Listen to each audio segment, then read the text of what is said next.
ভালোবাসা কি সুন্দর একটা মিষ্টি মধুর কথা না? কিন্তু এখনকার মানুষরা ভালোবাসার মর্ম দিতে জানে না। ভালোবাসাকে একটা মানে হাতের পুতুল মনে করে, যে একটা ছাড়ছে একটা ধরছে, একটা ছাড়ছে একটা ধরছে, এরম তো উচিত না।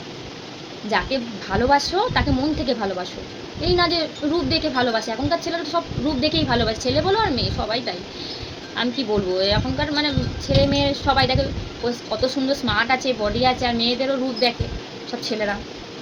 কিন্তু আমি আপনাদের এটাই সাজেস্ট করব যে মানুষের মন দেখে ভালোবাসো, রূপ দেখে না।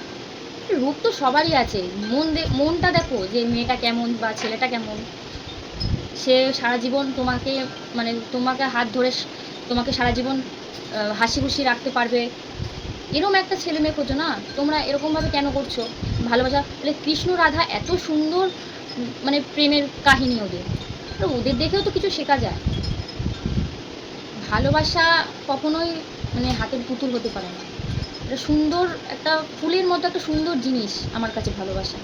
তাই সবাই ভালোবাসতে শেখো। ফার্স্টে তোমরা বন্ধু হও, তারপরে তাকে ভালো করে চেনো, জানো, বোঝো সে তোমার ভালোবাসার যোগ্য কিনা সেটা ডিসাইড করো, তারপর তুমি ওর হাত ধরো।